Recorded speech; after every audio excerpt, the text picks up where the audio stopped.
The Brooklyn Nets and former MVP and now ex-coach Steve Nash mutually parted ways today after a disappointing start to the 2022-23 season.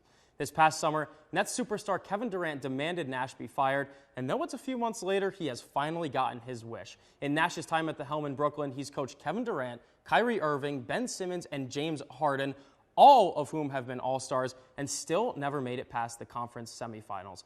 If you're keeping track at home, he had 34 fantasy points, 2 touchdowns over 100 yards. He continues to be the stalwart on this offensive unit. And if you're Robert and I, you should be using him every game. Sean Tucker got involved, Garrett Schrader got involved, but at the end of the day, this is another game that Oronde Gadsden had his fingerprints all over. Well, he was the rebound leader in the first half with 5. He looks a lot bigger in person. He looks taller. He looks stronger. Heck, even his hair is longer. He looks more patient with the ball. He is really ready to take this massive leap. And, you know, Jim Boeheim last year was one of the toughest critics on Benny Williams. We saw that press conference where Benny said, "I'm not leaving. I want to stay here. I want to get better." Well, with the good and the bad, always comes the ugly, which, funny enough, is what they're calling the three of us. Ethan, who or what stood out to you in the secondary for the wrong reasons? As Curtis Blow once said, they're playing basketball. They, of course, meaning the Syracuse Orange men's team, who up to this point is 3-4 and just got absolutely steamrolled by nationally ranked Illinois. For the first time ever, Jim Boeheim has 4 losses after just 7 games, coming off the heels of Boeheim's worst season ever. The feeling in the 3-1-5 wasn't too optimistic, but with that said, no one thought the Orange would drop their early games to Bryant and Colgate for the second year in a row. Chile, what's going on here? Listen, Leo, well, you talked about the best athlete. I'm going to talk about the best pure shooter on this team, Hunter Juicy Couture. He is shooting 47% from deep this year. He's a career 43% shooter. That looks like, you see that? That looks like me in the Barn Center, Leo. I know you don't want to go against that. But that's why I'm here, because as Drake once said, I ain't Mr. Right, but I'm Mr. Right Now. So let's get to it. It's the juggernaut that is the Ohio State Buckeyes against the unexpectedly dangerous Nittany Lions in Happy Valley. The Bucs sit at 14.5-point favorites, and at first that kind of scared me. PSU only has to cover 2 touchdowns. That's easy, but as Lee Corso would say, not so fast, my friend. It was absolutely deafening. I was up in the press box. I couldn't even think to write my tweets. That's how loud it was. 14 false starts on the opposing teams this year. 4 just tonight, and Dino gave credit to Jack Chambers. He said anytime a freshman can come into this environment and step up for the first start of his life, that is worthy of some praise. So it was definitely crazy just sitting up there. I couldn't imagine what it was like for Jack Chambers, and it definitely helped on the defensive side.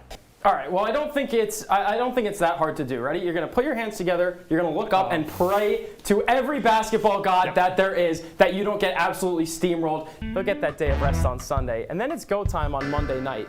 Duke might be banged up, thanks to the likes of Mr. Baycott, thank you, and Kansas will look to be chomping at the bit. Now, I don't know what's going to happen here, but here's what I do know. Plus 185 on a championship for what some are saying is the most complete team in the tournament sounds like money to me. Put 15 smackaroos on Kansas to win the whole thing at plus 185 and listen to America rejoice. Just because there's a roof on the JMA Wireless Dome doesn't mean that it can't storm. Syracuse came into this game at 5-0 with a tough task to handle, number 15 NC State. And while their 11 players on the field did just the job to get the win, it was the 12th man that really made the impact. so proud of the student body. Wow. And the community getting behind this team. And what a 12th man. What an effect on the game. Syracuse finds themselves at 6-0 for the first time since 1987, a season where they went undefeated. They'll be bowling for the first time since 2018, due in large part to their defense, which didn't let NC State touch that. Michael Jones says it's a lot easier than it looks. We held the offense to less points than they held our offense to. And it's just like, we're just going to keep showing people what we're capable of.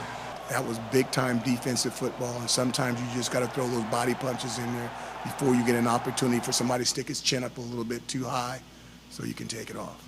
Syracuse will head south to Death Valley and face Clemson next week, who they haven't beat since 2018. The winner of that game will take the top spot in the ACC. Reporting from the JMA Wireless Dome, Spencer Pierce, Citrus TV. Winter in central New York typically rears its ugly head in mid-November, marking the end of many outdoor activities like golf. Participation in golf has been on the rise nationwide since the COVID-19 pandemic started due to the nature of the sport being played with distance between players. The new age of golf, which includes places to play like Topgolf, YouTube accounts like Good, and the controversial Live tournament have contributed to this increase in attention, says Division I golfer Jack Tobin. Junior golf numbers are up, high school golf tryout numbers are up, while sports like football, because obviously injuries, declining. But like a sport like golf, they're increasing yearly. Places like Drumlin's Country Club, which has the luxury of 2 courses, allows those in the community to come play for free as long as they can show a student ID. Reed Gower believes this is a great way to grow the game. The opportunity just to come at no cost as a student is huge. We all know it's already tough. You got textbooks. So this gives you an opportunity to come out and play the game for free, which is pretty rare, honestly. So while golf season may be over soon, it's never too late to get your clubs for next spring or next summer. Reporting from Syracuse, Spencer Pierce.